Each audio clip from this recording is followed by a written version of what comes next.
Alright, what's up, guys? Today we're going to be talking about The Armored Saint by Myke Cole. It was published in 2018. I actually went to the new bookstore and I was trying to find the new Mark Lawrence book. They didn't have it because I guess during the pandemic just haven't gotten certain shipments, whatnot. But I ended up walking out of there with this. And I didn't know anything about it, but I had heard the name somewhere because I was like, as soon as I read the title, it just like this weird little light bulb came on. So I was like, man, I'm just gonna grab this. It's looked, pretty short. Seems like maybe something I need to review on this channel. And I tell you, I am so glad that this is what I walked out of the bookstore with. It was a great read. I got super hooked right away, and I finished this thing in like 3 days, and that's just that's unheard of for me. So that's it's a great book. The story takes place in a world where religion it reigns basically supreme, and everyone shall follow the writ, and otherwise you will suffer worse consequences. The protagonist of the book is a 16-year-old daughter of the village factor. Her name is Heloise. I thought that it was Heloise, but someone was telling me that the author pronounces it Heloise, so we'll just say Heloise. She is a young girl, it's a grimdark world that she's living in, but she is somewhat secluded, so she's, very confused at this time, just with reality and other things. And she's also just, got very limited life experience. So, through a series of run ins with the Emperor's order, basically her and others' lives are now in danger. And this is, like I say all the time, where the story starts to take off. All right, we got a religious order that is ruthless, fragments of a bloody past, a strict no wizards allowed policy, teen love and angst, a knitting you'll never forget, demon veils and holy murder flails, as well as tinker engines and power armor. Now forge it all together, and you'll get a story that keeps you bobbing and weaving from beginning to end. Alright, so now that we've scratched the surface, let's get into it. So, first thing we usually talk about is the pace. This is just like a little over a 200-page book, so the pace is fast. It's a no bullshit book. It's got like a mission to take you on from beginning to end, and I think it does a really good job of that. As far as being a new or struggling or slow reader, I mean, this is really perfect. I mean, there's just, like I said, there's no bullshit in it. It's just going to take you on this story, and it can do it rather quickly, so you can feel accomplished very fast. All right, so let's go into the tone. So the tone of this book, it is obviously, I mean, if you research anything about the book, it's obviously like a grimdark toned book, but it's very much so a coming of age story. It's kind of like a coming of age story with blood and nitrous. It's, yeah. I feel like there's enough, like, sense of danger in the book at all times to keep it like interesting and engaging and to keep pushing you forward. So it's a fun tone that's also very helpful. I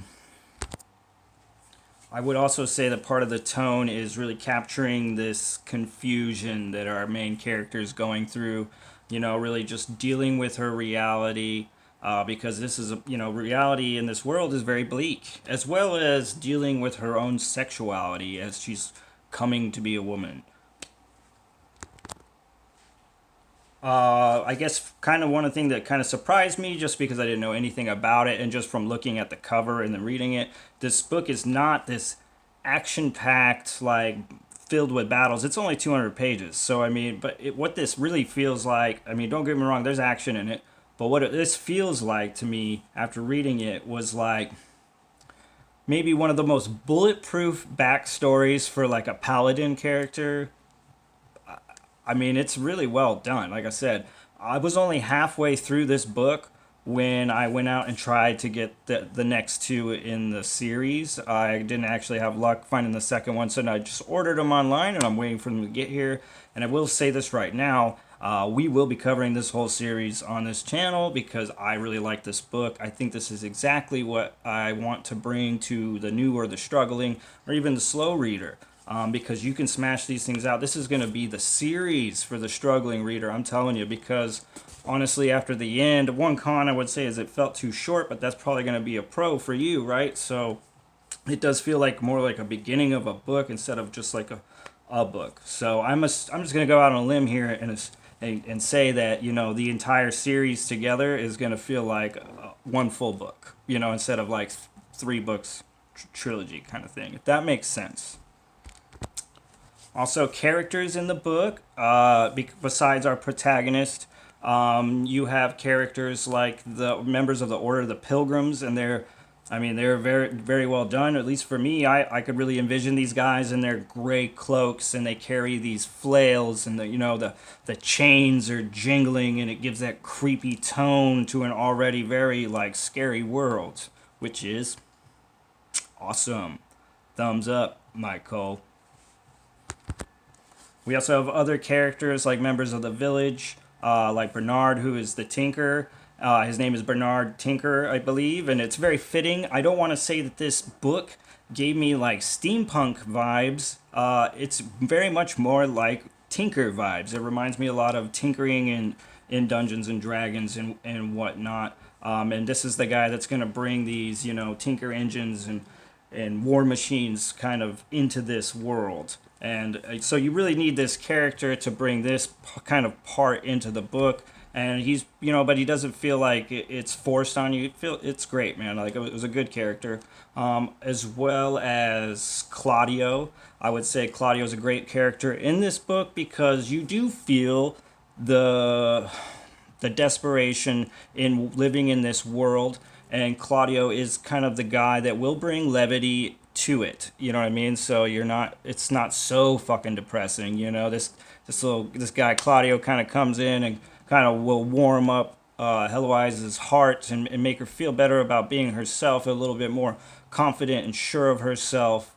He's really a great addition to this book, and I don't want to give anything away, so we'll just say from beginning to end, Claudio's character, good on you, Myke Cole. This book was one of those pleasant surprises, which, I'm really glad. I'm glad that I didn't know much about this when I picked it up off the shelves. Because honestly, if I would have had like an in-depth idea of this first book, I don't know if I would have read it. I mean, honestly, like I said, it not being like, it's mostly about the beginning, this backstory of this girl, and you know what I mean. If you'd have told me it was the main character is a girl, the main themes is coming of age in a dark, I've just been like, it sounds all right, but I'll pass. No, I'm super glad that I got into this. Like I said, this is gonna be, we're going into this on this channel. As soon as I get my the other two books, I'm gonna read them and I'm gonna review them. I'm telling you right now, this is where it's at, if you want to get through a series fast. It's a no bullshit book. A lot of fun. I guess also I want to add in there, because I didn't know anything of the author, but he is an established author. He normally writes like military science fiction stuff. I guess he's a pretty avid comic reader. Somebody explained his other books kind of like X-Men, that sounds awesome. But I guess this is like his shot at writing something different to prove to people that he could write a book that didn't have to be so military orientated. And I think he did a great job, honestly. Like I said, if I'd have known, it's funny because the tale is something that, like I said, if you told me what it's about, I might not be really that interested. But after reading it, I'm just so overwhelmingly attached to it. I just want to devour this whole thing now. I love this book. So good on you, Myke Cole. Thanks for watching, guys. Yeah.